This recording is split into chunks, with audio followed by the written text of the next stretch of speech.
آپ کے دل بالکل قریب رہنے والا، آپ کا جانا پہچانا، آپ سب کے دلوں کی دھڑکن، آپ کی آواز ملانے والا، اور ہر وقت صبح مساء آپ تک پہنچنے والا، جن کو آپ بارہا سنتے ہیں، ہر موڑ پر سنتے ہیں، دل کے درد سے جو خطابت کر رہا ہے، دل کی بات جو آپ تک پہنچانے کی کوشش کر رہا ہے، وہ ہمارے اور آپ کے سامنے اسٹیج پر موجود ہے۔ میں ایک شعر پڑھتا ہوں اور خاموشی توڑنا چاہتا ہوں۔ اے خاموشی ایک بار ٹوٹ جائے، پورا مجمع ایک بار محبت کے ساتھ ہاتھ کو فضا میں لہرا کے کہہ دیجئے سبحان اللہ، ماشاءاللہ۔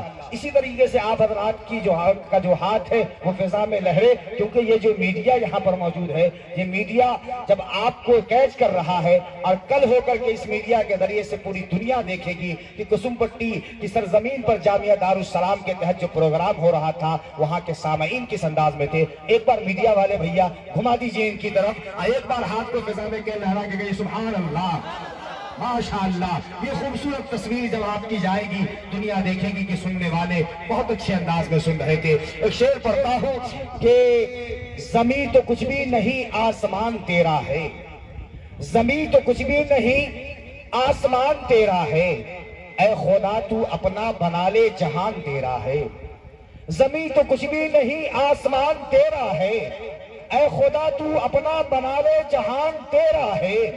کہیں پہ تاج، کہیں مقبرہ، کہیں مینار، یہ تو کچھ بھی نہیں سب نشان تیرا ہے، یہ تو کچھ بھی نہیں سب نشان تیرا ہے۔ آئیے اس نوجوان مقرر سے آپ کی ملاقات کراؤں، جن سے ہماری مراد حضرت مولانا منظر عالم صاحب نعمانی قاسمی دامت برکاتہم العالیہ۔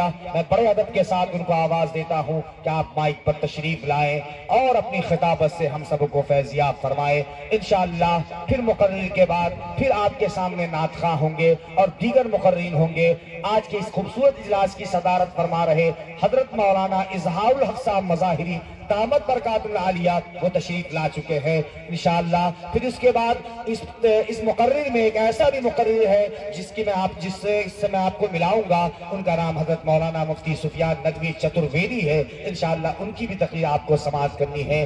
آئیے حضرت مولانا منظر عالم نعمانی کو سنیں۔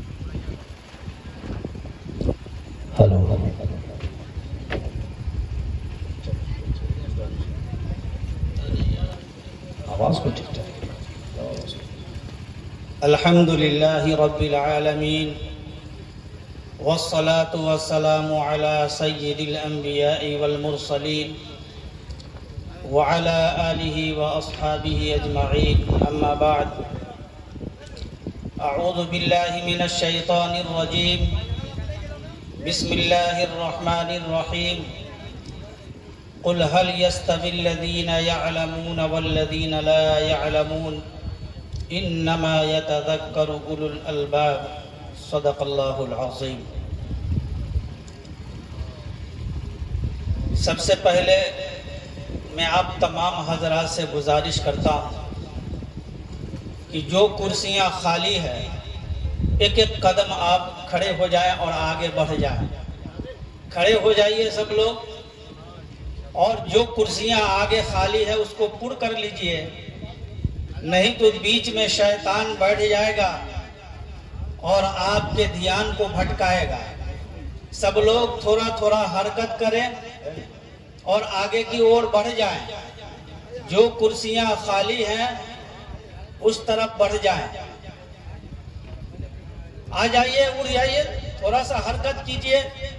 بتائیے فلسطین کے اندر مسلمان کہاں سے کہاں بھاگ رہے ہیں، اور آپ ایک کرسی سے دوسرے کرسی تک نہیں بڑھ سکتے۔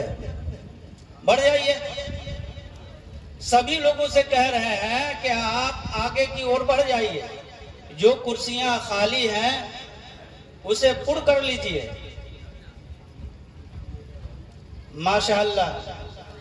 سامعین، بہت ہی ذی ہوش ہیں اور سمجھدار بھی ہیں۔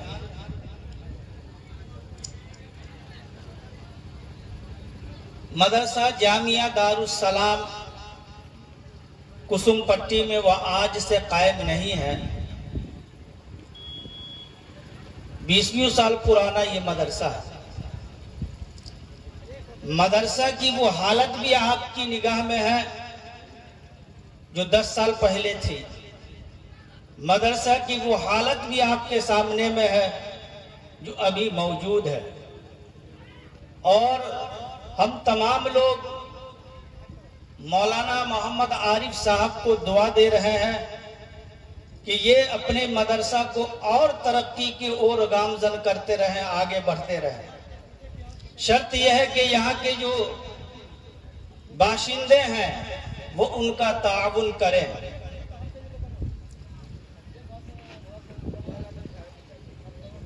ہم ایک بات کی طرف توجہ دلانا چاہیں گے، وہ بات یہ ہے کہ مدارس کی طرف ہمارے مسلمان بچوں کا رجحان فی الحال کم ہوتا جا رہا ہے۔ اس کی وجہ کیا ہے؟ کیا سبب ہے؟ اس پہ غور کرنے کی ضرورت ہے۔ آپ بڑے مدارس جو ہمارے اڑوس پڑوس میں ہیں، جہاں عربی درجات کی تعلیم ہوتی ہے، آپ وہاں کا جائزہ لیجئے۔ جس مدرسہ میں فارسی سے لے کر عربی پنجم تک 200 بچے ہوا کرتے تھے، 300 بچے ہوا کرتے تھے، وہاں فارسی سے لے کر عربی پنجم تک فقط 50 بچے ہیں، 60 بچے ہیں۔ بچوں کا مدارس میں قحط ہے۔ اس طرف توجہ دینے کی ضرورت ہے کہ وجہ کیا ہے، سبب کیا ہے کہ ہمارے طلبہ مدارس سے کٹ رہے ہیں اور کہیں اور جا رہے ہیں۔ ہم نے جہاں تک اپنا تجزیہ کیا ہے، مطالعہ کیا ہے، اس کی روشنی میں 20 منٹ میں آپ کے سامنے میں رکھنا چاہتا ہوں۔ مدارس آج سے قائم نہیں ہے، اور جب سے قائم ہے مدارس کے اندر ہمیشہ مسلمانوں کو تعلیم فری میں دی گئی، رہائش فری میں دی گئی، ان کو کھانا فری میں دیا گیا، ان کی ہر ضروریات کو پوری کی گئی۔ حتیٰ کہ گجرات کے بعض مدرسوں میں سالانہ کپڑے بھی دیے جاتے ہیں، ماہانہ وظیفے بھی دیے جاتے ہیں۔ اس کے برعکس عصری تعلیم گاہوں میں پیسے چکانے پڑتے ہیں، کالج اور یونیورسٹیوں کے اندر فیس دینا پڑتا ہے، روم بھاڑے پر لینا پڑتا ہے، خرچ کرنا پڑتا ہے، تو پڑھائی مکمل ہوتی ہے۔ لیکن بنا خرچ کیے، بنا لمبا فیس ادا کیے مدرسے کا طالب علم فارغ ہو جاتا ہے، مفتی ہو جاتا ہے، قاضی ہو جاتا ہے۔ یہی وجہ ہے کہ مسلمان کے وہ گھرانے جو متوسط ہیں، مالیت کی فراہمی زیادہ ان کے گھر میں نہیں ہے، تو ان کے بچے مدارس کی طرف زیادہ جاتے تھے۔ آپ زیادہ نہیں، 25 سال پہلے چلے جائیں، 25 سال پہلے آپ کے گاؤں کے اسکول میں کتنے بچے پڑھتے تھے؟ نظر دوڑائیے۔ اور آپ کے گاؤں کے مکتب اور مدرسے میں کتنے بچے پڑھتے تھے؟ اور اب دیکھیے اسکول میں بچے بڑھ گئے، شمار سے باہر، گنجائش اسکول میں نہیں ہے، جگہ کم پڑ رہا ہے، اور مدارس میں بچے کم ہو رہے ہیں۔ وجہ کیا ہے؟ وجہ بھی تلاش کرنے کی ضرورت ہے۔ سن 2000 کے بعد سرکار نے ہر اسکول میں مدرسہ کے مقابلے میں فری میں کھچڑی دینا شروع کیا۔ اس کے 1 یا 2 یا 3 سال کے بعد اسکول کے بچوں کو پوشاک کی رقم دی جانے لگی۔ اور پھر چھاتروتی کی رقم دی جانے لگی۔ اسی کے فوراً بعد 9ویں کلاس کے بچے اور بچیوں کو سائیکل فراہم کیا جانے لگا، اور ہر سال بچوں کے گارجین کے کھاتے میں ایک اچھی خاصی رقم آنے لگی۔ یہ ایک سبب ہے مدارس سے بچوں کے رجحان کے کم ہونے کا، یہ بھی ایک سبب ہے۔ دوسرا سبب یہ ہے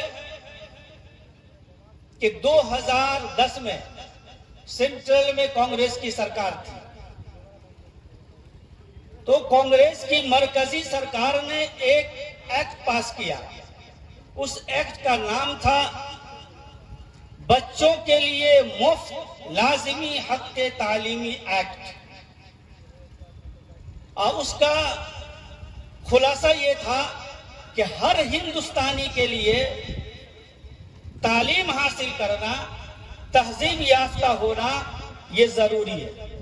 اس کا یہ جو لیبل ہے کہ ہر ہندوستانی کے لیے تعلیم حاصل کرنا، تہذیب یافتہ ہونا ضروری ہے، یہ لیبل بہت اچھا لگتا ہے اور اس کو سراہنا چاہیے، ساتھ دینا چاہیے۔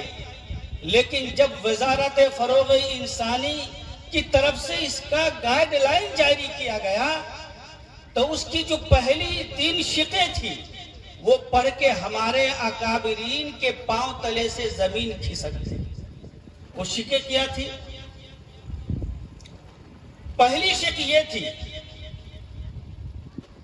کہ 6 سے 14 سال کے بچے، جو اب 18 سال کر دیا گیا ہے، 6 سے 18 سال کے بچے، ان کے لیے مفت لازمی حق تعلیم ایکٹ کے ذریعے سے ان کو اسکول میں نامانکن کیا جائے گا، اور یہ ہر ماں باپ کی، ہر اسکول کے اسٹاف کی اور ہر شہر کے حکمراں کی یا صاحب اقتدار کی یہ ذمہ داری ہے کہ ہر بچے کو تعلیم دے۔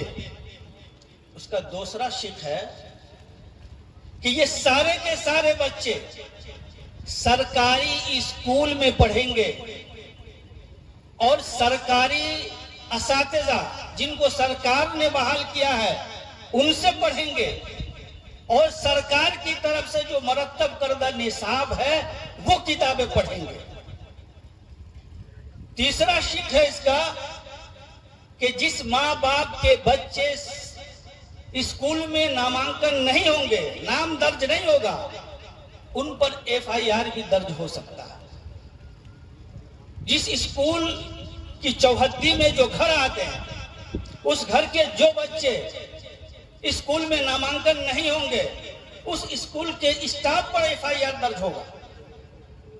جو حلقہ کے MLA ہیں یا ذمہ دار ہیں، اس حلقہ کے جو بچے چھوٹ جائیں گے ان کے اوپر بھی FIR درج ہوگا۔ آپ سوچئے پھر مدارس کا کیا ہوگا؟ مدارس میں کون پڑھے گا؟ در حقیقت اگر اس ایکٹ پر سختی کے ساتھ حکومت عمل کرے تو 50 سال کے بعد اس کا نتیجہ ایسا آئے گا جو میوات کے اندر تھا کہ چھری ایک مرتبہ کسی عالم سے پھکوا لیا جاتا تھا اور 10 سال اسی چھری سے قربانی کی جاتی تھی، جانور ذبح کیا جاتا تھا۔ یہ جو ایکٹ ہے مدرسہ کا نام لیے بغیر مدرسہ کے خاتمے کا پورا انتظام اس ایکٹ کے اندر ہے۔ اگر اس کے باوجود کسی گاؤں، کسی قریہ، کسی شہر میں مدرسے قائم کیے جاتے ہیں، مسلمان اپنی مرضی سے اپنے بچہ کو اس میں پڑھاتا ہے، مولانا صاحب اس میں پڑھاتے ہیں، تو بھی وہ سرکار کی نظر میں اس ایکٹ کے ذریعے سے مجرم ہے، ملزوم ہے۔ اگر ایسے مدرسے، ایسے مولانا صاحب اور اپنے ماں باپ کے خلاف کوئی بچہ ایک ادنا سا پٹیشن، درخواست سرکار کو دے دے تو مولانا صاحب تو جیل کی ہوا کھائیں گے ہی، ماں باپ بھی سلاخوں کے پیچھے ہو جائیں گے۔ یہ ایکٹ اتنا خطرناک تھا۔ یہ بھی ایک سبب ہے بچوں کے مدرسہ سے رجحان کو کم کرنے کا۔ 2010 کے بعد 2020 آئے، 20 میں لاک ڈاؤن لگا، حالات خراب ہو گئے، مدارس میں پڑھنے والے بچوں کا مدارس سے سلسلہ بالکل منقطع ہو گیا۔ اسکول سے جو بچے منسلک تھے، چاہے وہ کالج ہو، یونیورسٹی ہو، ہائی اسکول ہو، رابطہ رہا، اس کا سال آگے بڑھتا رہا۔ امتحان تو ایک مرتبہ ہوا بھی نہیں اور میٹرک پاس کر دیا گیا، لیکن جتنے بھی مدارس ہیں ان کا تعلیمی سلسلہ بالکل منقطع رہا۔ سروے میں 5% ایسے مدرسے تھے جن مدرسوں میں آن لائن تعلیمی سلسلہ جاری رہا، باقی تمام مدرسوں میں تعلیم بالکل بند رہی۔ اس لاک ڈاؤن کے دوران بچوں کا کنیکشن، طالب علوم کا کنیکشن مدارس سے کٹ گیا، اپنے اساتذہ سے کٹ گیا۔ اس بیچ میں یہ طلبہ جو بڑی محنت سے علم حاصل کر رہے تھے، جو 2-4 سال مدرسہ میں پڑھے ہوئے تھے، پڑھ چکے تھے، 20 پارہ 25 پارہ 15 پارہ حفظ کر چکے تھے، جو درجہ عربی دوم سوم چہارم پنجم تک پہنچے ہوئے تھے، ان تمام بچوں کا سلسلہ کٹا اور کوئی اسکول کی طرف رخ کر لیا، کوئی تجارت کی طرف چلا گیا، کسی نے شہر پکڑ لیا۔ اکثر لوگ اسی وجہ سے مدارس سے دور ہو گئے۔ تو لاک ڈاؤن بھی ایک سبب ہے مدارس سے بے رغبتی پیدا کرنے کے لیے۔ اس لاک ڈاؤن کے دوران مدارس کے اساتذہ کرام معاشی زبوحالی کے شکار رہے، بری حالات سے گزرے وہ، اور معاشی تگ و دو میں تجارت کرنے پر مجبور ہو گئے، دکان کھولنے پر مجبور ہو گئے۔ بعض علماء کرام تو ٹھیلے پر سبزی بیچنے پر بھی وہ مجبور ہو گئے۔ بہت سارے علماء کرام اس لاک ڈاؤن کے بعد، 2020 کے لاک ڈاؤن کے بعد، انہوں نے میدان عمل تبدیل کر لیا۔ تجارت پکڑا تو اسی میں لگ گئے، شہر پکڑا تو وہی رہ گئے، اپنا لائن چینج کیا تو دوبارہ مدارس کی طرف آئے نہیں۔ اس لاک ڈاؤن کے دوران اساتذہ مدارس کی جو زبوحالی رہی، وہ بھی ایک سبب ہے مدارس سے بچوں کے رجحان کو کم کرنے کا۔ چونکہ لوگوں کو یہ سمجھ میں آتا ہے کہ مدارس کے اساتذہ کے معاشی حالت کا کوئی مستقبل نہیں ہے، اس کا کوئی فیوچر نہیں ہے۔ مدرسہ چل رہا ہے تو تنخواہ ملی، مدرسہ بند، تنخواہ ختم۔ تو وہ بھی ایک سبب ہے۔ میرے محترم بزرگوں اور دوستوں، اس کے علاوہ ہمارے سماج میں جو ہماری مسجدوں کے ائمہ ہیں یا ہمارے مکتب اور مدرسوں کے اساتذہ ہیں، ان کے ساتھ جو عوام کا رویہ ہے، ان کے تنخواہ کا جو معیار ہے، وہ بھی ایک بہت بڑا سبب ہے مدارس سے طلباء کے رخ کو پھیرنے کا۔ مسجد کے امام صاحب ہیں، کوئی بھی آ کے مسجد کے امام صاحب کو ڈانٹ کر چلا جاتا ہے، گالی دے کے چلا جاتا ہے۔ میں اپنے گاؤں کا بتا رہا ہوں، مغرب کی نماز کا وقت تھا، اذان ہونے میں 5 منٹ 3 منٹ باقی تھا، اور ہماری مسجد کے امام صاحب وضو کر کر مسجد میں داخل ہوئے، ان کے چہرے اور ہاتھ سے پانی ٹپک رہا تھا۔ ایک صاحب مڑے اور کہا، ہاں امام صاحب یہی طریقہ ہے آپ کی امامت کا۔ میں نے کہا کیا ہوا؟ امام صاحب وضو کر کے آئے نماز پڑھانے کے لیے، ڈانٹنے ڈپٹنے کا مطلب کیا ہے؟ انہوں نے بتائیے 3 منٹ باقی ہے، 5 منٹ باقی ہے، اب امام صاحب آئے ہیں۔ میں نے کہا عقل کے اندھے، ارے 3 منٹ باقی ہے نا، اذان تو شروع نہیں ہوئی، نماز تو شروع نہیں ہوئی، اور امام صاحب 3 منٹ 5 منٹ قبل وضو کر کے مسجد میں آ گئے، مصلی پر آ گئے، پھر امام صاحب کو آپ ڈانٹ رہے ہو، اب امام صاحب کو کوس رہے ہو۔ یہ کیسی قوم، کدھر جا رہے ہیں؟ اب بھرے مجلس میں جہاں 25-50 آدمی جمع ہیں، اب مسجد کے امام صاحب کو وقت سے پہلے آنے پر ڈانٹ رہے ہیں، تو جو بچہ وہاں پر سنے گا کہ مسجد کا امام ڈانٹا جا رہا ہے، وہ امام بنے گا، مدرسہ میں پڑھے گا، رجحان کم ہو جائے گا۔ یہ بھی ایک سبب ہے رجحان کے کم ہونے کا، اس پر توجہ دینے کی ضرورت ہے۔ لوگ مسجد کے امام صاحب کو نہ جانے کیا سمجھتے ہیں۔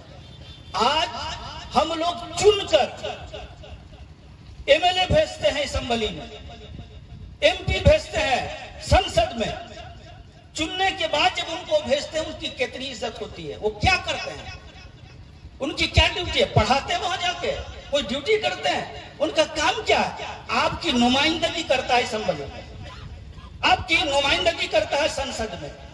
آپ کا امام اللہ کے سامنے میں آپ کی نمائندگی کرتا ہے۔ کیا اللہ کا دربار سنسد سے بڑا دربار نہیں ہے؟ کیا اللہ کا دربار اسمبلی سے بڑا دربار نہیں ہے؟ اللہ کے دربار میں نمائندگی کرنے والے کو ہم کیا سمجھ رہے ہیں؟ کیا ان کی اوقات ان کو ہم دکھا رہے ہیں؟